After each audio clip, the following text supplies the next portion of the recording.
Pasti itu anak hasil dari gadun. Pasti itu anak nggak ada bapaknya.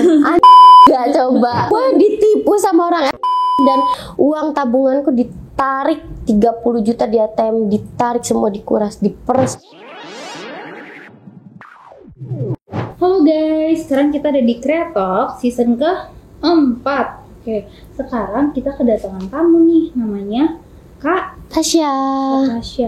Kak Tasya ini adalah seorang fotograf, model dari kalau kita bilang itu adalah nude, alias good to the gill. Oke guys, sekarang perkenalkan Kak Tasya. Kak Tasya asalnya dari mana Kak Tasya? Aku asli Bekasi. Asli Bekasi. Iya. Oke, tapi sekarang tinggal di Semarang. Di Semarang. Di Bekasi, tapi tinggal di Semarang. Kan udah berkeluarga. Oh, suaminya orang Semarang. Iya. Oke, awal mulanya gimana sih Kak jadi model foto good to the gill? Gimana tuh? Awal mulanya sih nggak gitu ya guys. Awal mulanya nggak gitu guys. Nggak. Oke, awal mulanya gimana nih Kak? Awal mulanya kan Jadi seorang model. bikini dulu, ditawarin Oh, tuh bikini dulu. photoshoot bikini. Nah terus setelah lama-lama ditawarin lingerie. Pertamanya itu dari bikini dulu. Terus udah dapet 6 bulan, akhirnya ditawarin lagi lingerie. oh itu kayak kontrak gitu ya? Nggak kontrak sih, cuman aku emang ngambilnya cuma sampai bikini gitu loh. Oke. Nah terus setelah 6 bulan tag bikini, minta pakai lingerie, ya kan? ininya. Si fotografernya, ya udah. Setelah pakai lingerie, terus lama-lama bayarannya meningkat kan kalau nude. Cuan dong. Oke, cuan. Tapi di saat itu waktu kamu mulai itu masih single? Masih single. Masih muda lah istilahnya. Masih single, bener-bener ya udah ngambil keputusan sendiri gitu. Oke. Tapi itu awal bulannya berarti waktu kakak masih di Semarang apa udah di Bekasi? Aku masih di Bekasi. Semarang tuh karena aku berkeluarga aja Oh sih. iya benar-benar. Berarti Gitu. waktu di Bekasi itu dapat tawaran buat foto. Foto. Tapi awal mulanya itu apa sih yang membuat kakak tuh kayak ya udahlah gue foto aja kayak gitu. Emang sebenarnya tuh aku udah mulai foto dari zaman SMP. Cuman kan dulu SMP tuh aku cosplay. Oke. Nah, terus pas di SMA juga masih cosplay juga. Nah, terus setelah lulus SMA nyari kerja sana sini agak ribet ya, Wak. Oke, sis. Gitu. Oh, jadi awal mulanya itu karena susah cari kerja. Sebenarnya sih nggak susah banget. Udah kerja, terus ketahuan karena aku punya tato Oke. Di- Tato awalnya di mana tuh? di dada. Oh, berarti gara-gara ini jadi susah cari kerja. Dikat, jadi susah kan, Oh, oke. gitu. Ya udah, akhirnya apa balik lagi ke hobi gitu kan, foto lagi. Ya udah, akhirnya Mulai terus foto lah itu. mulai foto. Tapi kan pasti ada satu pemicu gitu yang kayak akhirnya kayak ya udahlah gue foto lingerie aja. Itu awalnya gimana? Itu awalnya karena ada karena ngejar lomba buat majalah apa sih waktu itu? Majalah gadis gitu-gitu ya? Bukan, Inked Magazine. Oh. Nah, dia buka kan buat seluruh dunia waktu itu. Karena aku ngincer banget biar bisa juara, akhirnya aku ambil itu juga gitu. Jadi awal mulanya itu karena emang ambil kejuaraan di majalah itu. Iya, betul. Jadi berawal dari majalah, akhirnya jadi hobi. Jadi kayak banyak yang kenal gitu. Nah, Jadi relasinya makin banyak, terus cuannya makin banyak. Jadi makin nyaman gitu. Iya. Oke, terus Kak, berarti kan itu belum berkeluarga nih.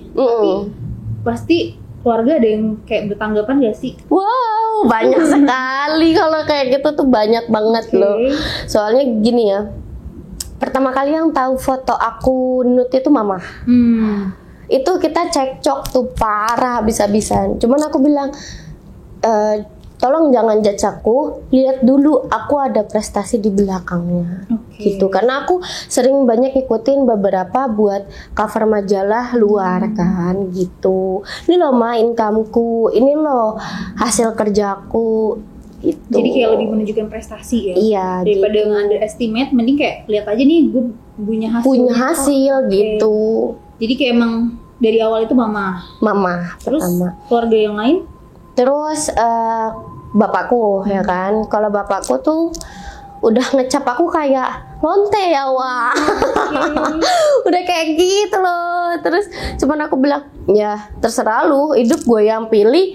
Mau suka nggak suka, lu masih makan juga uang dari gue, so what gitu kan. Jadi kakak emang kayak istilahnya jadi tulang punggung keluarga juga? Gak tulang punggung sih, cuman aku memang selalu menyisihkan uangku untuk keluarga. Mau keluargaku butuh atau enggak, aku tetap kasih. Oh iya, betul-betul.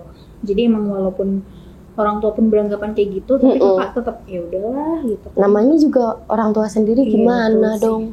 Ya jadi kan? Kayak nggak bisa berkutik gimana ya. Mau nggak mau ya udah jalanin aja. Itu. Oke. Terus itu kan berarti kakak hobi itu dari SMP ya? Dari SMP. SMP. Nah itu awal mulanya tuh siapa sih yang paling menginspirasi kakak untuk jadi seorang foto model? Waktu itu sih guru seni kebudayaanku kan, karena dia waktu itu kan butuh banget siswa yang bisa pakai pakaian kayak cosplay anime. Kadang kan ada yang pameran di sekolah kan, kayak porseni gitu kan. Nah terus dia butuh, karena waktu itu aku tinggi kan, maksudnya tinggi anak SMP-nya di sekolahku kan, aku masih terhitung tinggi lah gitu. Makanya aku diikutin. Nah terus kok enak ya gitu, jadi kayak pusat perhatian gitu, terus dapat suasana panggung sendiri, posisi kayak gitu. Terusin kali ya gitu. Terus lama-lama kan makin banyak kayak yang apa sih namanya tuh, lomba cosplay ya kan. Jadi istilahnya kayak jadi ikut ambil bagian di foto-foto gitu ya. Jadi karena udah ngerasain duit juga dari sekolah kan, maksudnya dari zaman sekolah udah bisa ngasilin duit. Jadi ya udah terusin aja gitu. Jadi emang bener-bener passion yang kakak tuh adalah jadi model itu. Pengen. Tapi kan itu udah dari SMP nih sampai sekarang, bahkan kakak berarti di umur sekarang tuh 24 itu ada nggak sih suka dukanya menjadi seorang model? Banyak. Sebelum jadi nut ya? Banyak sih. Banyak Salah satunya banget. Tuh apa tuh yang paling berkesan? Salah satunya tuh ya pasti dari lingkungan orang sekitar ya. Ini dukanya dulu. Aku pasti sudah dicap bukan jadi wanita yang baik-baik. Satu. Kedua, untuk misalkan cari pekerjaan dengan badanku yang banyak tato, itu pasti susah banget gitu. Minusnya ya di situ. Cuman kan sekarang enak ya, ada beberapa perusahaan yang nggak mikirin soal tato ya kan. Lebih ke skill sih. Nah sekarang tuh udah kayak gitu. Kalau dulu kan enggak, betul. Ada tato langsung cut, kan gitu kan. Nah terus kalau sukanya tuh lebih enak gitu loh, enak aja kayak dikenal orang, terus ketemu orang banyak. Terus kadang kalau misalkan dapat job luar kota gitu ya, oh kita tahu budayanya di sini seperti apa, bahasanya mereka seperti apa, itu sih yang aku suka. Jadi lebih ke istilahnya jadi ada traveling. Nah, traveling sambil kerja kan enak. Betul. Gitu. Terus selama kurang lebih dari zaman sekolah sampai sekarang nih, maksudnya apa sih achieve terbesar yang kakak dapetin dari seorang model? Achieve terbesarku waktu itu sebelum COVID ya. Kalau bahas ini sebelum COVID tuh aku sudah punya rumah sendiri, mobil sendiri, benar-benar hasil jerih payah aku sendiri gitu loh. Maksudnya dengan umurku masih terhitung muda, aku udah punya semuanya gitu. Betul. Cuman pas COVID kan drop semua dong gitu. Jadi sekarang sih udah punya rumah. Cuman tuh untuk mobil lagi berusaha bang. Masih dalam proses tapi capai. Penting yakin aja kan. Oke. Terus sekarang aku mau ngomongin di fotografi di nude-nya. Nah, itu pasti kan nude itu terbilang negatif ya. Iya. Nah itu pasti kakak ada istilahnya, ada sisi gelapnya lah. Ada perilaku negatif dari si fotografinya. Nah, ada. Boleh diceritain nggak sih kak?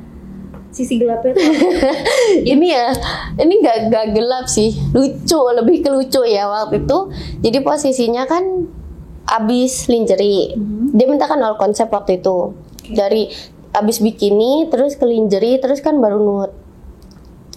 Selesai lingerie ke nude, ya udah namanya nude, ya udah aku tinggal buka doang dong lingerinya ya kan, nggak ngapain lagi. Begitu aku buka, si titiknya si fotografer ini berdiri, wah. Ngaceng ya sih? Bener-bener mendung. Kan kelihatan ya kalau pakai celana ketat kan. Oh, iya bener-bener. Itu bener-bener mendung loh. Terus aku mau ngomong risih gitu ya, nggak ngomong di depan mata gitu kan ya. Aku giniin aja, kak nggak mau kencing dulu, nggak apa-apa kalau mau kencing mah boleh kok boleh, aku mah nanti juga bisa, aku bilang gitu kan. Enggak kak, enggak aman. Terus diselimpit Lebih ke kasihan ya. Iya, cuman kan kalau aku gini, kalau memang di batas kontrak kerja kita itu ya sudah itu gitu loh. Cuman kadang ada beberapa fotografer nakal yang minta untuk lebih kan gitu.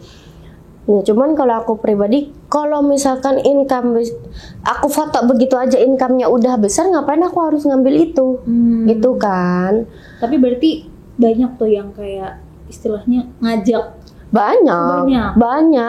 Dan kadang ada beberapa fotografer yang tangannya main pegang. Pegang apa tuh? Main pegang badan. Oh iya. Serius? Kayak ya udah seenaknya aja. Iya, jadi misalkan kalau lagi nude ya, kalau misalkan emang posisiku nggak benar, maaf ya permisi ke sini, kan gitu kan enak ya. Gitu ya. Seharusnya gitu kan. Ini enggak men, ditoal, lu kira gue apa gitu kan?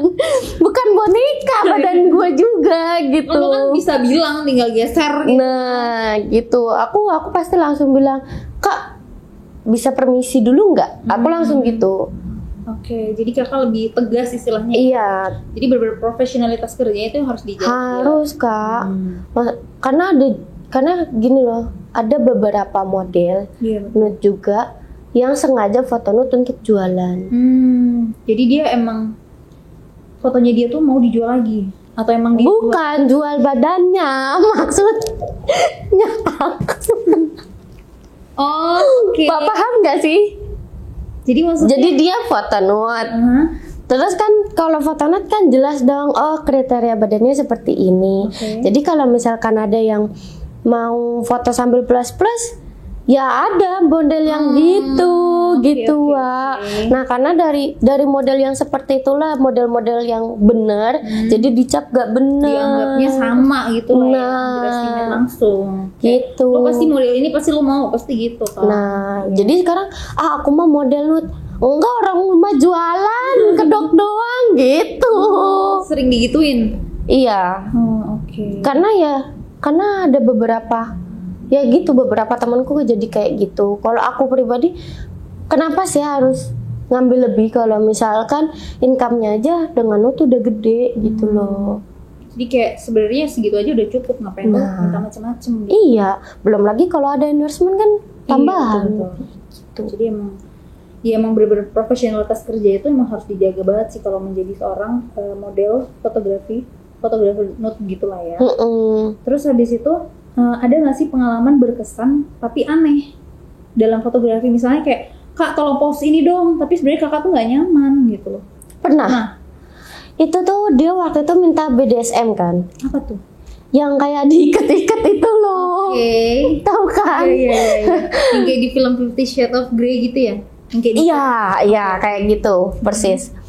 Cuman kan waktu itu aku bilang gini, aku alatnya ada, aku bisa. Cuman kakak bisa nggak masanginnya? Aku bilang gitu, karena kan nggak mungkin kita pasang sendiri kan. Oh iya bisa. Nah ketika pas sampai sana, kak ganti aja ya pakai alatnya aku. Oh ya udah nggak apa-apa kan. Setelah gue diikat-ikat, kok tiba-tiba dia ngeluarin yang kayak titit-tititan bergerak tuh ya. Vibrator ya? Iya. Lah panik dong, gue udah diikat. Gue udah diikat gak bisa bergerak. Iya, bingung kan. Kak ngapain pakai itu? Enggak, ini enggak dinyalain ya, enggak dinyalain. Ditaruh doang di deket situnya. Enggak, ntar dinyalain. Gue udah panik tau nggak, kayak ulet keket sumpah kak bro. Mana itu diikat, tapi diikat posisinya gimana waktu itu? Tangan sama kaki tuh jadi satu, jadi ke belakang gini kan. Jadi kayak bener-bener nggak bisa gerak. Nggak gitu, bisa. Ya, jadi gue begini. Bener-bener jadi kayak ulet ya? Iya, dia ulet keket aku. Terus enggak sih beneran. Kalau sampai lu nyalahin, lu colokin ke dalam gua. Gua lapor polisi, bodo amat, gua nggak mau tahu. Pelecehan seksual bodo amat. Lalu kena pornografi, bodo amat, gua bilang gitu. Yang penting lu jangan macem-macem. Iya, tapi untungnya nggak Enggak juga macem-macem. sih. Tapi itu lucu sih termasuk ya. Udah panik duluan. Panik wah itu. Tapi berarti selama kakak berkarir itu emang nggak ada yang bener-bener macem-macem aneh gitu, nggak ada. Nggak ada. Mungkin karena kakaknya sendiri yang menjaga profesionalitas kerja. Iya. Ya. Jadi orang kayak menganggap si kakak tuh sebenarnya kerja ya kerja, nggak Iya. macem-macem kayak gitu ya. Gitu. Terus kan kadang beberapa netizen juga dari foto itu suka ngecap kita ya open BO kan. Benar-benar. Dan sorry tuh saya ya, kemarin waktu aku hamil, aku kan di Instagram nggak mempublikasikan suamiku. Karena kan memang aku pikir itu Instagram buat kerja, bukan buat relationship kan. Aku tiba-tiba post aku lagi hamil. Tahu nggak dibilang apa? Pasti itu anak hasil dari gadun. Pasti itu anak nggak ada bapaknya. Nggak coba. Iya Banyak yang kan? beranggapan jadinya negatif ya. Iya, itu minusnya. Tapi berarti kan kakak udah punya anak, udah punya suami. Suami kakak tuh beranggapan gimana sih sebagai kakak tuh sebagai seorang model sekarang? Dia sih nggak pernah permasalahan karena dari zaman pacaran kan aku udah model kan.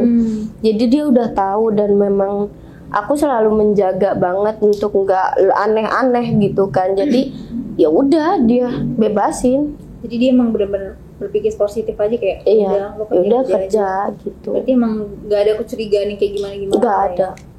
Berarti emang suaminya baik gitu lah ya. Iya, dan untungnya open minded banget Iya, kayak betul, gitu. Kalau nggak open minded mah Susah. susah. Untuk yakininnya susah. Terus kalau anak sendiri nih kak, kalau kakak punya anak nih, anaknya dibawa nggak sih? Dibawa, Oh dibawa. Iya. Pas kakak foto nih dibawa. dibawa Kakak maaf anaknya itu umur 9 bulan. sekarang masih 9 bulan. Iya, masih bayi. Masih bayi, masih gemes ya. Iya. Makanya sekarang dibawa-bawa. Oke. Udah gitu kan dia ASI, nggak mau dot kan. Jadi susah banget buat ninggalin dia. Benar Gitu. sih. Mau nggak mau kan aku bawa. Harus dibawa. Cuman miris loh, Wak. Kok gue kayak gini depan anak gue ya? Bener gak sih? Benar-benar. Itu. Ada rasa yang kayak Udah ada rasa kayaknya harus ganti deh. Udah ada rasa harus gitu karena setelah dilihat kemarin-kemarin, masa gue terus-terusan kayak gini depan anak gue, ntar kalau dicontoh. iya betul. Jadi kayak memberi contoh yang nggak baik ya buat anak. Nah Takutnya itu seperti itu. betul. Tapi kalau berhenti jadi model nih, kakak mau memilih jadi apa sih? Aku mau buka usaha sushi. Oh sushi. Ya cuman aku nggak mau buka resto. Jadinya? Jadi kita buka pas CFD-an aja. Oh jadi kayak Kaki 5. kaki 5 jatuhnya. Terus kan suamiku kan juga mantan kepala sushi di. Jadi dia Chef udah ya? dia mantan chef. Jadi kan udah tahu rasanya enaknya kayak gimana gitu kan. Ya udah, nggak apa-apa, kita cari modal dulu sayang. Kuat kita bisa, nggak apa-apa kaki 5, habis itu kita buka sendiri, aku bilang. Tapi bukannya gimana ya, cuma maksudnya anaknya kan juga istilahnya kayak masih kecil kan. Jadi kan kayak masih bisa merintis gitu lah ya. Nah. Sampai anaknya nih besar nanti baru berhenti istilahnya kan gitu kan. Aku pengennya gitu. Kalau bisa dia usia 3 tahun tuh aku udah bener-bener berhenti, selesai. Berarti emang udah komitmennya tuh di umur Dia 3 itu. tahun. Oke, tapi kakak kan udah lama banget nih jadi model. Itu paling lama, paling jauh tuh kemana? Kalau misalnya di luar kota? Paling jauh itu aku ke Papua. Di Papua. Itu sebagai apa? Maksudnya foto di mana gitu? Foto di hotel pastinya ya. Terus waktu itu sebagai kayak brand atau enggak, memang fotografer sana sendiri mengundang aku ke sana gitu. Oke. Itu biasanya berarti kakak tuh kayak punya manajemen sendiri atau yang kayak enggak, aku sekarang personal. Cuman kan karena udah banyak beberapa kenal IO, jadi misalkan IO ini punya klien kan, nih Syah mau nggak sama klien gua foto ini? Udah om boleh gitu. Lebih ke arah ya. Relasi sih relasinya gitu. Tapi kalau di cerita teman-teman kakak nih yang sebagai seorang model, itu ada nggak sih yang kayak cerita negatif? Maksudnya kalau sebagai kakak kan menolak nih, mungkin ada nggak sih teman kakak yang kayak menerima untuk menjadi istilahnya kayak kakak tadi bilang kan kayak menjual diri, Iya. itu ada nggak sih? Banyak. Oh, banyak. Banyak. Tapi itu maksudnya ceritain teman nggak apa-apa nggak sih? Kalau Diceritain. Kalau itu banyak karena kan ada beberapa model juga yang single mother kan. Oke. Jadi ya udah, yang penting dia bisa nyukupin kebutuhan anaknya, sekolahin anaknya, gitu. Jadi lebih kayak emang membiayai keluarga sih ya. Nah itu bener-bener yang emang rata-rata sih. Kalau aku deket yang plus sama yang plus itu rata-rata mereka memang single mother. Cuman ada beberapa yang masih cabe-cabean gitu ya, Wang. Underage istilahnya. Iya, cuman udah berani untuk plus itu. Oh iya. Iya. Itu berarti emang mungkin Jadi gini, mendingan gua jual diri untuk hidup yang sosialita gitu, Wak. zaman sekarang gitu sih Kak. Jadi kayak diri gue jual aja nih, yang penting head on dulu. Iya. Masalah itu belakangan, yang penting head on dulu. Terus pesan-pesan buat kakak nih, buat yang kayak punya hobi untuk menjadi model dari si Bugiling ini, pesan-pesannya gimana sih? Maksudnya untuk gimana dia menjaga diri dia itu supaya tidak tergoda sama hal-hal yang kayak gitu, hal-hal negatif. Satu ya, tegas sama peraturan diri sendiri. Lebih ke menjaga diri. Lebih menjaga dirinya bener-bener. Satu, kedua harus bener-bener disortir fotografernya tuh seperti apa. Jangan semuanya diambil. Karena aku pernah Kak waktu itu main asal ngambil, kukira dia bule. Ternyata dia orang Iya cok, gue ditipu sama orang dan uang tabunganku ditarik 30 juta di ATM, ditarik semua, dikuras, diperes aku di sana. Itu kenapa? Maksudnya Jadi gini, coba ceritain Kak gimana? pertama ngomongnya pakai bahasa Inggris lewat DM ya kan, minta buat foto nude. Gue bilang gini, Kak aku nggak bisa malam ini, aku bisanya besok pagi. Gak mungkin dong jam 2 pagi gua foto, ngapain subuh-subuh gitu kan ya. Curiga sih.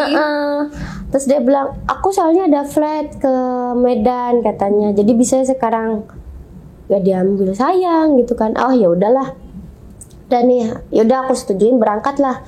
Berangkat kok ya, kok lama-lama iya udah sepaneng tuh di jalan.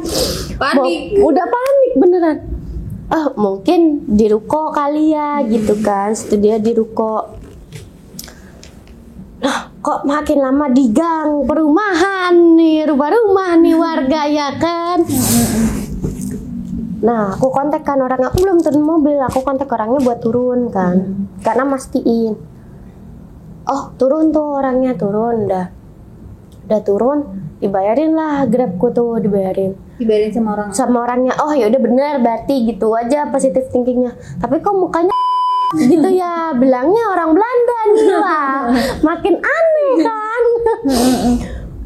Udah positif gitu. Pas masuk kok rumah kosong ya, wah udah sepaneng tuh. Tambah sepaneng sih. Udah sepaneng banget, udah putar balik badan, dia ngunci pagar. Oke. Ngapain kamu balik ke sini, sana masuk gitu ya. Oh nggak apa-apa, mungkin keluarnya doang nih kosong gitu, dalamnya ada. Masih positive thinking Masih ya. tuh udah semangat dah. Pas masuk bener kamar gitu, kamar ya rapi, kamarnya rapi. Ya udah sana ganti baju lah, posisi aku ganti baju, diambil foto sama dia, ceklek. Terus dia tiba-tiba nelpon pakai bahasa Indonesia dengan jelas ya guys ya. Ini orangnya udah ada di atas, dia udah bugil. Lah mohon maaf, gue ganti baju dia belum bugil gitu ya kan. Terus foto dia yang itu dikirimin ke orang yang orang dia telepon. Terus dia bilang gini, kamu mau keluar jalur damai apa jalur susah? Waduh. Wah dong, gue di arah gue yang ada digebukin warga nih kan. Ya udah gimana, mau damai, aku bilang gitu. Iyalah kalau mau pulang-pulang bonyok ya nggak apa-apa, kata dia gitu kan. Ya udah 5 juta aja ya, aku bilang gitu. Toh gue nggak ngapa-ngapain, cuman gue baru ganti baju, Cok. Gue bilang gitu kan, gue nggak ngapa-ngapain. Makanya jangan jual diri. Gue nggak jual diri, gue bilang gitu. Gue foto, gue bilang gitu kan. Kecuali dari awal lu chat gue, Kak bisa open BO nggak? Baru gue jual diri, gue bilang gitu. Nah terus, kamu tahu nggak itu pornografi? Bilang gitu. Ya, emang kan, tapi kan maksudnya oke memang dibilang pornografi ya kan, cuman kan kadang yang aku post juga nggak langsung ngablak gitu loh Kak. Dulu tuh nggak, aku post itu masih ada kain, masih ada tertutup istilahnya, masih aman gitu loh. Sekarang aku post karena itu kan foto lama, file lama, sengaja aku upin biar endorsement tetap masuk. Di situ loh aku masih menjaga kredibilitas Instagramku. Nah terus yang ada lu gue laporin karena lu meres gue. Aku bilang gitu kan. Kan gue gak ngapa-ngapain, gue merkosa lu aja kagak. Gue bilang gitu, gue bugil kagak, gue ganti baju. Gue masih pakai baju, gue bilang gitu. Masih pakai baju Kak, belum telanjang bulat, belum. Baru mau ganti baju sama dia di foto. Nah terus kata dia gini, udah nggak bisa, lu di luar tuh udah banyak warga, lu lihat aja sana dari jendela. Bener, udah banyak warga di bawah. Udah manggil duluan tuh kayaknya ya? Udah, ternyata dia telepon itu beneran, warga langsung dateng.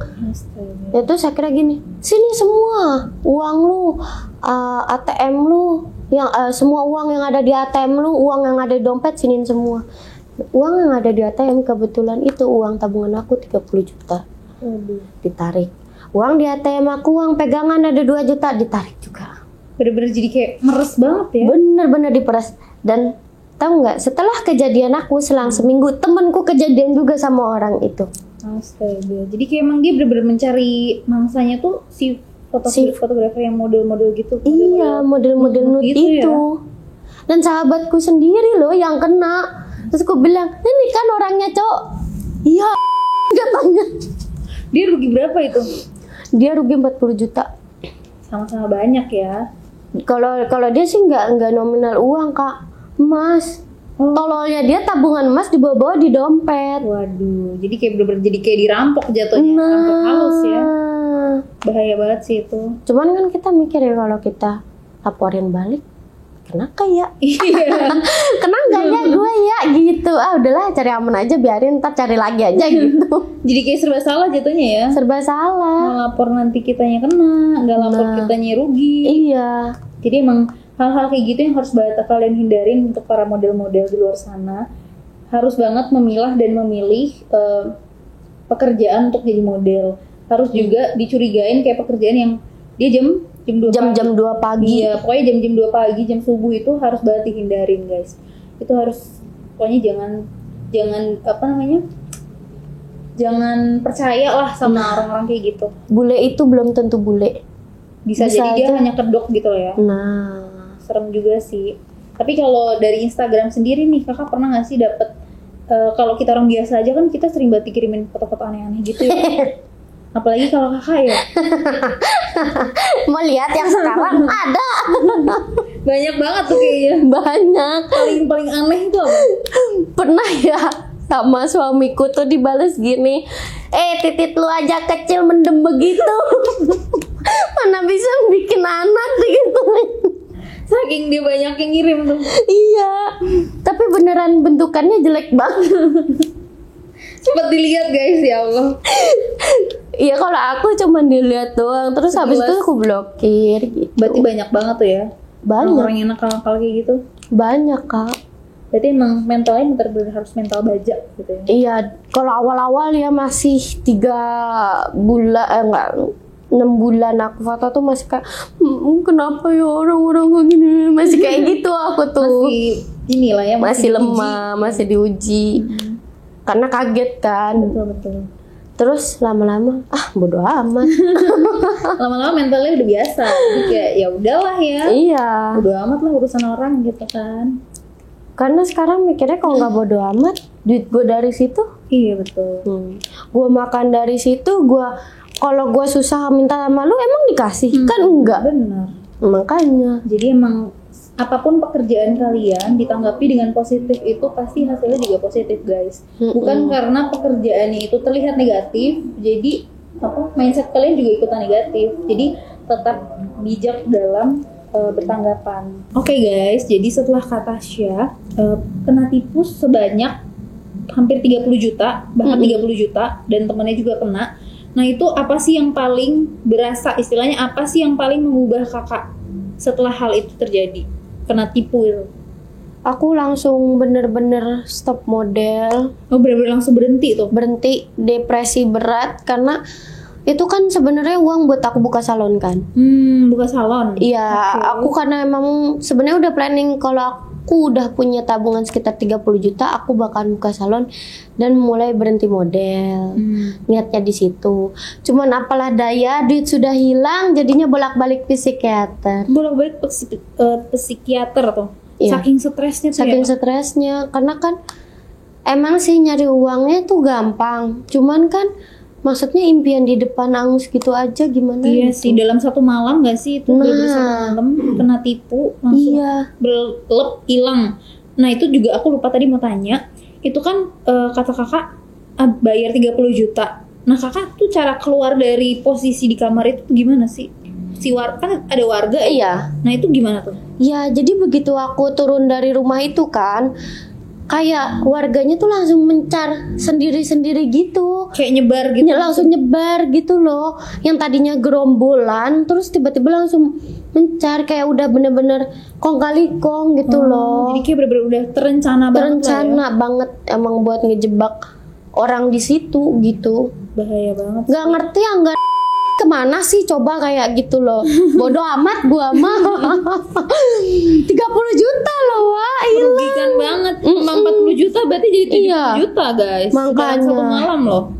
Bahaya banget buat kalian para model-model ya. Pokoknya itu berarti pengalaman paling, istilahnya yang paling menjatuhkan gitu lah ya. Yang paling sakit setelah udah ngumpulin duit sebanyak itu, terus tiba-tiba lenyap gara-gara satu pekerjaan yang istilahnya sebenarnya beresiko banget, tapi kakak memilih untuk ambil. Tapi kakak sendiri kenapa akhirnya memilih untuk ambil? Ya karena kan mungkin karena aku pikir profesionalitas ya. Aku takut misalkan kalau aku nggak ambil tiba-tiba cancel di tengah jalan, namaku jelek. Karena ada beberapa model yang suka cancel di tengah jalan, tiba-tiba nggak datang, tiba-tiba nggak ada kabar, kan langsung di up sama fotografer, nih si model ini nggak bener gitu, jangan pakai dia lagi. Nanti langsung lama-lama tuh relasinya turun kak, ngedrop nama modelnya. Nah yang aku takutin kan gitu. Jadi kakak tuh datang demi menjaga reputasi diri sendiri. Iya. Tapi malah disalahgunain kayak gitu. Jadi emang kau. Oke guys, sekarang terima kasih buat kakak Tasya nih untuk cerita-ceritanya menjadi seorang model. Sekarang pesan-pesan deh dari Kak Tasya untuk gimana sih orang supaya bisa lebih cermat, lebih pinter juga untuk gimana mewujudkan mimpinya itu model, apalagi walaupun modelnya itu sebagai model bugil gitu. Satu, jangan pernah boros. Jangan pernah boros. Jangan pernah boros. Kamu tahu dapat uangnya gampang. Kamu tahu dapat uangnya besar. Dan itu yang bakalan bikin diri kamu boros dan gak ngecapai semua mimpimu. Oke, jadi lebih menabung. Lebih menabung, satu. Kedua, jaga badan, jaga postur tubuh. Yang ketiga, bener-bener kamu buat peraturan sama diri kamu, apa yang dibolehin, apa yang gak dibolehin selama photoshoot itu harus tetap ditaatin. Jangan sampai yaudahlah nggak apa-apa sekali dua kali, terlama-lama keterusan. Karena itu pekerjaan yang kayak mengalir terus gitu. Iya, gitu. Itu sih menurut aku. Oke, berarti itu yang hal-hal yang perlu kalian perhatiin guys. Pokoknya tetap cermat, tetap pintar juga dalam memilah pekerjaan. Apa yang baik untuk kalian. Oke guys, terima kasih buat malam ini, buat kalian yang mendengarkan. Jangan lupa like, komen, dan subscribe. Dan juga follow juga nih di bawah ada Instagram kita. So, makasih Kak Tasya. Iya, bye bye.